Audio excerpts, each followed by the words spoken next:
हाँ बेटा, मेरी तनख्वाह आ गई है, पूरे 5,500 रुपए। मुझे पता है बेटा, तुझे स्कूल की फीस देनी होती है, पर तू चिंता मत कर, पैसे आ गए हैं ना, मैं तुझे भिजवा दूंगी और तू अपनी फीस भर देना, ठीक है बेटा?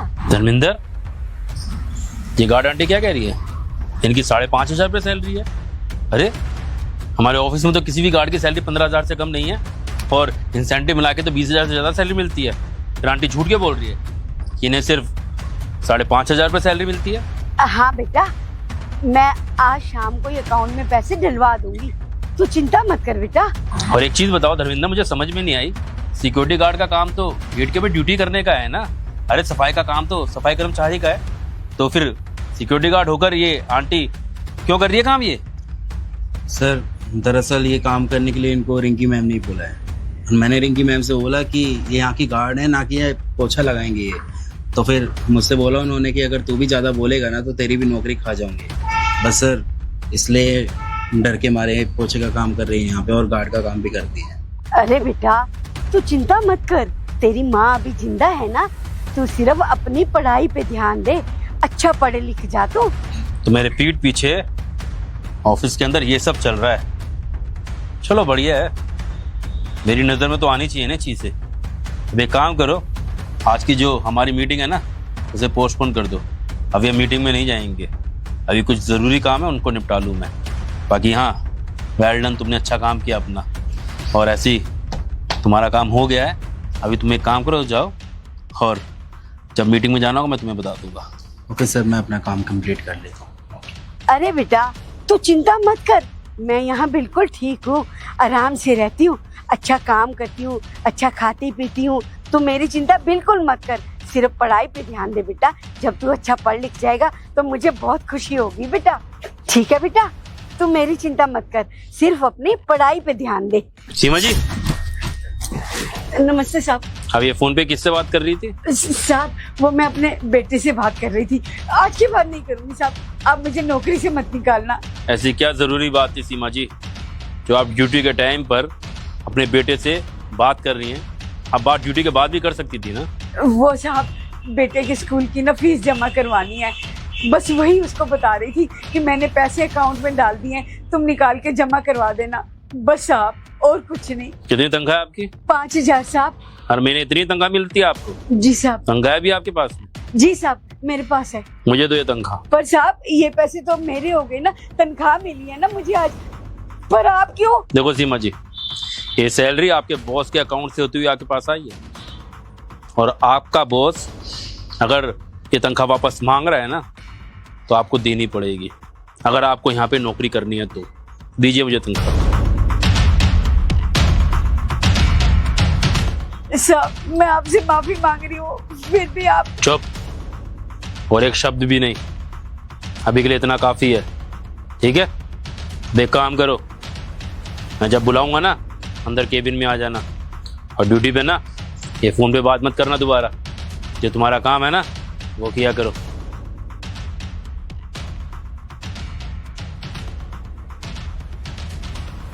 बेटा आज मैं तेरे पैसे नहीं भेज पाऊंगी, वो क्या हुआ ना, साहब ने मुझे फोन पे बात करते हुए सुन लिया और मेरी तनख्वाह वापस ले ली। हाँ बेटा मैं करती हूँ कुछ ना कुछ इंतजाम, ठीक है?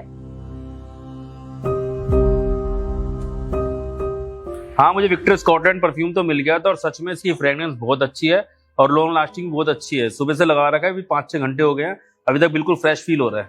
यस सर, आपने बुलाया मुझे? चलो मैं बाद में बात करता हूँ आपसे। हाँ रिंकी, मैंने बुलाया था तुम्हें। एक बात बताओ, सबकी सैलरी डिस्ट्रीब्यूट हो गई एम्प्लॉयज में? हाँ सर हो गई। अच्छा एक चीज और बताओ कि जितने भी एम्प्लॉयज हैं हमारे, सबके घर पे फैमिली वाले ठीक तो है ना? किसी के घर में कोई परेशानी तो नहीं है? नहीं सर ऐसा कुछ नहीं है, सबको अपनी सैलरी टाइम पे मिल जाती, तो फिर ऐसा कुछ क्यों ही होगा, सब ठीक चल रहा है ऑफिस में। पक्का हमारे सारे एम्प्लॉयज खुश हैं? किसी के घर में कोई दिक्कत तो नहीं चल रही ना? Yes sir, I am damn sure. चलो ठीक है, वैसे तुम्हें ना एक एम्प्लॉय से मिलाता हूँ मैं, उसके घर में ना बहुत दिक्कत चल रही है, शायद तुम्हें अंदाजा नहीं होगा, पता नहीं लगा होगा, मिलवाऊंगा तो पता लग जाएगा। सीमा जी अंदर आ जाइए। साहब जी मुझे पता है आपने मुझे नौकरी से निकालने के लिए बुलाया ना, मैं आपके आगे हाथ जोड़ लूं साहब, मुझे नौकरी से मत निकालना। देखिए सीमा जी, घबराने की जरूरत नहीं है। आपको मैं कोई जॉब से नहीं निकाल रहा हूँ। उल्टा मैंने आपको यहाँ इसलिए बुलाया है कि आपके घर में कुछ प्रॉब्लम चल रही है ना। आप अपने बेटे से बात कर रही थी, क्या बात कर रही थी अपने बेटे से आप? साहब जी, वो क्या है ना, मेरे बेटे के एग्जाम चल रहे थे और उसकी फीस जमा नहीं करी, इसीलिए मेरे बेटे को स्कूल से निकाल दिया। जैसे तैसे इंतजाम कर रहे थे साहब। वो क्या है ना, खर्चे इतने ज़्यादा हैं और तनख्वाह कम है, जैसे तैसे जुगाड़ कर रहे हैं साहब हम। सीमा जी, आपके बेटे के स्कूल की फीस के लिए पैसे कम क्यों पड़ रहे हैं? कितनी सैलरी है आप? अरे सर, सैलरी की क्या बात है, जितनी सैलरी है उतनी मिल रही होगी, इसमें भी कोई पूछने वाली बात है। और तू यहाँ क्या कर रही है? गेट से कोई चोरी वोरी हो गई तो क्या कर लेगी? जा जल्दी गेट पे जाके काम कर। रिंकी, आज के बाद ना मुझे बीच में मत टोकना। मैं कोई तुम्हारा बॉयफ्रेंड या पति नहीं हूँ जो तुम्हारा मन करेगा तुम टोक दोगी बीच में। तुम यहाँ पर एक जॉब करती हो और मैं यहाँ का बॉस हूँ। अगली बार ये गलती दोबारा नहीं करनी चाहिए। हाँ बताइए, कितनी सैलरी है आपकी? सर 5,500। झूठ क्या बोल रही है? 5,500 सैलरी कब हुई तेरी में? 15,000 रुपए सैलरी और 15,000 पूरे देती हूँ उसको। पता नहीं ये बुढ़िया क्या चाहती है, समझ नहीं आ रहा। झूठ क्यों कह रही है तू सर के सामने? अरे मैडम जी, ये आप क्या कह रही हैं? क्यों आप झूठ बोल रही हैं? 5,500 रुपए तनख्वाह मिलती है, 15,000 रुपए नहीं। जब से मैं यहाँ काम कर रही हूँ तब से मुझे तो 5,500 ही मिल रहे हैं। अच्छा, झूठ मैं बोल रही हूँ? झूठ तू बोल रही है बुढ़िया? तेरे जैसे गरीब लोग बोलते हैं झूठ? अरे सर, ये पता नहीं क्या है, फालतू में हमारे जैसे लोगों को फंसाने की प्लानिंग होती है। किसी ने बोला होगा इसको कुछ, मैंने इसको पूरी सैलरी दी है। झूठ क्यों बोल रही है? मेरे को ये समझ में नहीं आ रहा है। मैडम जी, आप क्यों झूठ बोल रही हैं? साहब, मैं अपने बच्चे की कसम खाकर कहती हूँ, मुझे 5,500 ही मिलते हैं और मैडम कह रही है 15,000 रुपए मिलते हैं। आप ही सोचिए साहब, अगर 15,000 रुपए मेरी तनख्वाह होती तो मैं तो अपने बच्चे की फीस आराम से भर लेती और घर के खर्चे भी सारे आराम से चल जाते। पर साहब, मुझे तो 5,500 रुपए मिलते हैं। और साहब, आपने जब मुझसे बाहर मेरी तनख्वाह ली थी तो 5,500 रुपए थे ना, आपने तो खुद गिने थे साहब। चुप कर बुढ़िया, बकवास बंद कर अपनी। तुम लोगों की यही झूठ बोलने की आदत है ना, इसी वजह से तुम लोग अपनी पूरी जिंदगी गरीब बने रहते हो। अरे ये अपने पैसे पहले खर्चा कर देते हैं, फिर हमारे जैसे एम्प्लॉयज के ऊपर नाम लगा देते हैं। इनको लगता है कि बड़ी मैम है तो उनको कोई कुछ बोलेगा नहीं। चुप करो, बहुत हो गया। अरे कितनी देर से देख रहा हूँ बहस कर रही हो आपस में, शोर मचा रखा है। अरे ये ऑफिस है, कोई मच्छी बाजार नहीं है जो शुरू हो गए दोनों। अब ना जो बात होगी वो सबूतों के साथ होगी। अब मैं डिसाइड करूंगा कौन झूठ बोल रहा है, कौन सच बोल रहा है। तो मिस रिंकी, आपके अनुसार सीमा जी की सैलरी है 15,000 रुपये, लेकिन सीमा जी कह रही कि उनकी सैलरी उनको सिर्फ 5,500 रुपये मिलती है। बाकी हाँ सीमा जी, मैंने जो बाहर आपकी बातें सुनी और जो आपसे पैसे लिए वो थे 5,500 रुपये। रिंकी, अब तुम इस बारे में क्या कहोगी? अब बात आती है रिंकी सबूत की।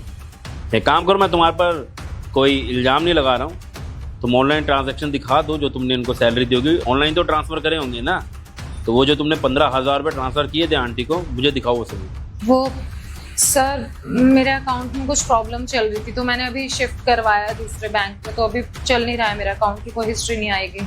ठीक है रिंकी, मैं तुम्हें फोर्स नहीं करता, हो सकता है कोई कारण है तुम्हारे जो भी तुम अपने रीज़न बता रहे हो, इस वजह से तुम ऑनलाइन ट्रांजैक्शन नहीं दिखा पाओगी।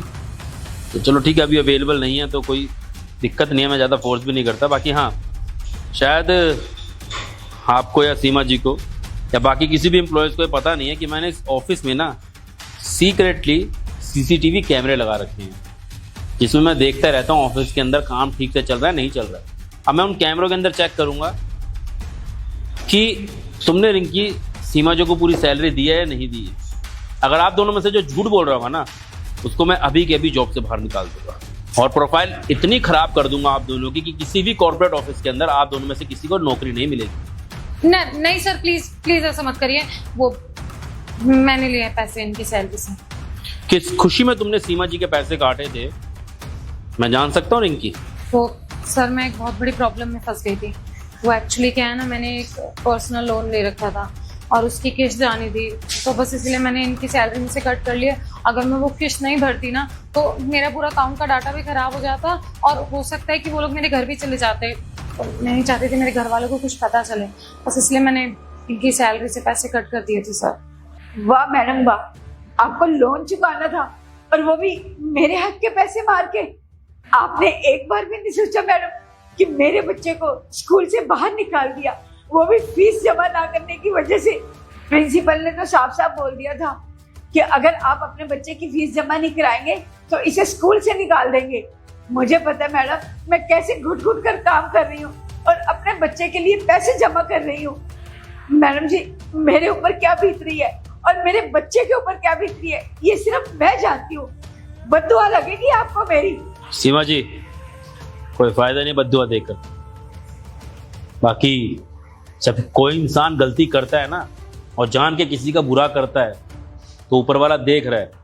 वो ऊपर वाला ने किसी की बद्दुआ का वेट नहीं कर रहा होता, वो उसको उसके गलत किए की ना सजा जरूर देता है। तो जो रिंकी कर रही है ना, इसको इसके गलत किए की सजा जरूर मिलेगी। रिंकी, तुम्हारी 1 लाख रुपए सैलरी है और सीमा जी की सैलरी कितनी है? तुमसे बहुत कम। 1 लाख सैलरी होने के बावजूद तुम्हारे खर्चे पूरे नहीं होते हैं और सीमा जी के खर्चे पूरे हो जाते होंगे। अब सोचो तुम्हारी नीयत कितनी खराब होगी कि तुमने 1 लाख सैलरी होने के बावजूद सीमा जी के पैसे काट लिए। शर्म नहीं आती तुम्हें?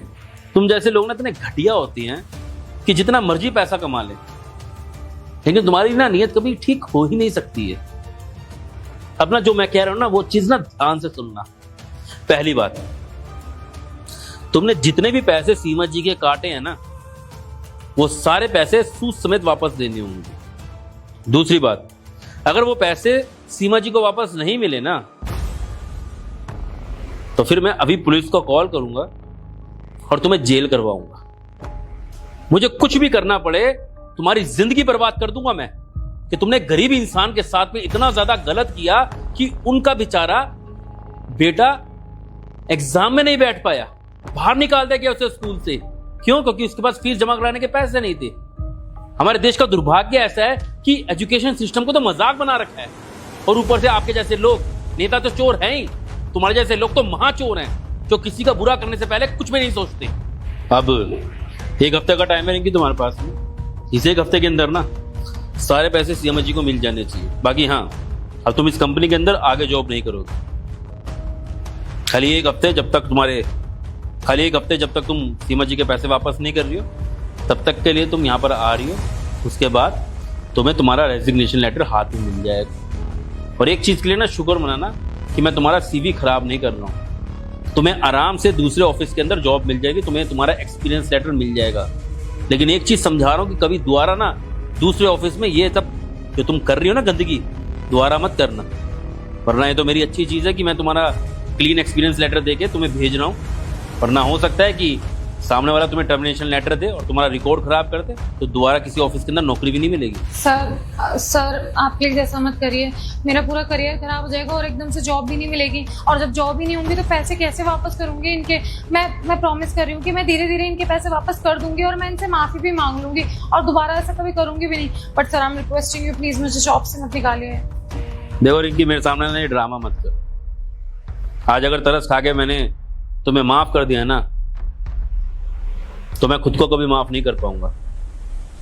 क्योंकि मेरे बाकी सारे एम्प्लॉयज ना मेरे पर थू करेंगे कि एक ऐसी घटिया लड़की को मैंने वापस अपने ऑफिस के अंदर रख लिया जिसने गरीब लोगों का हक खाया है। और मैनेजर का काम क्या होता है? ऑफिस को अच्छे से मैनेज करना होता है ना। मैनेजर का काम ये थोड़ी होता है कि वो दूसरे एम्प्लॉयज के पैसे खाएगा, उनका हक खाएगा। तो फटाफट यही कहूंगा कि जाइए अपना काम कीजिए। अभी मेरा मूड खराब और मैं पुलिस को बुला लूँ और अभी तुम्हें जेल करवा दूँ। इसलिए 1 हफ्ते का टाइम दिया ना, तो ईमानदार से काम करो और सीमा जी के पैसे वापस करो। जाओ अब। बाकी सीमा जी, आपसे हाथ जोड़ के मैं माफ़ी मांगता हूँ। कहीं ना कहीं इस ऑफिस का ओनर होने के नाते गलती मेरी भी है कि मेरी पीठ पीछे ये सब हो रहा था, आपका हक मारा जा रहा था और मैं कुछ कर भी नहीं सका। एक्चुअली क्या है ना, मेरे ऊपर काफ़ी वर्कलोड है, तो इसलिए मैं सब चीज़ें मैनेज नहीं करता हूँ। इसलिए मैनेजर रखा था। मैनेजर को मैंने सैलरी के लिए मैनेज करने का ऑप्शन दिया था ताकि वो सबकी सैलरी मैनेज कर लेगा और मैं बाकी काम के अंदर अपना फोकस करूँगा। लेकिन अब मुझे समझ में आ गया कि सैलरी वाला पार्ट मुझे अपने हाथ में रखना पड़ेगा ताकि फिर दोबारा किसी और एम्प्लॉय के साथ में ये धोखा ना हो। बाकी ये 5,500 रुपये जो मैंने आपसे बाहर लिए थे। और रुकिए 1 मिनट,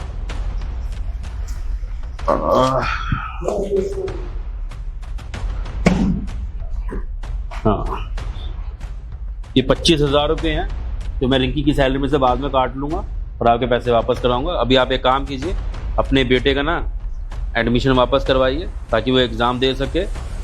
बाकी और भी कोई प्रॉब्लम आती है तो मुझे बताना। बाकी हाँ, आप टेंशन मत लीजिए, आपके सारे पैसे मैं वापस कराऊंगा और ये पैसे जो मैं आपको दे रहा हूँ ना 25,000 रुपये, ये रिंकी की सैलरी में से ही कटेंगे। बाकी इतना ही कहूँगा सीमा जी कि आगे से अगर आपके साथ में कुछ भी गलत होता है ना तो उसके लिए आवाज़ उठाना, खाली सहती मत रहना। क्योंकि जब एक इंसान सहता है, चुप रहता है ना, तो जो जुल्म कर रहा होता है ना उस इंसान की ताकत बढ़ती है, उसका हौसला बढ़ता है और फिर वो और लोगों के साथ में भी वही सब करता है और ज़्यादा से ज़्यादा शोषण करने की कोशिश करता है। क्योंकि लालची इंसान का कभी लालच खत्म नहीं हो सकता। और आगे से कभी कोई फ्रॉड लगे तुम्हारे सामने हो रहा है तो तुरंत आवाज़ उठाना और मुझे भी बताना। सर आपका बहुत बहुत शुक्रिया। हाय गाइस, कैसी लगी आपको वीडियो? उम्मीद करता हूँ वीडियो अच्छी लगी होगी। बाकी विक्टर स्कॉटलैंड के परफ्यूम आ चुके हैं, आपको खाली सर्च करना है, हर प्लेटफॉर्म पे अवेलेबल है, Amazon, Flipkart. Victor Scotland perfume search करेंगे आ जाएंगे। लॉन्ग लास्टिंग परफ्यूम है, आपको बहुत अच्छा लगेगा, आप ट्राई जरूर करना। बाकी मिलते हैं अगली वीडियो में और अपने शहर का नाम जरूर बताना, हम ऐसी वीडियो बना देंगे। Bye bye, take care, love you all.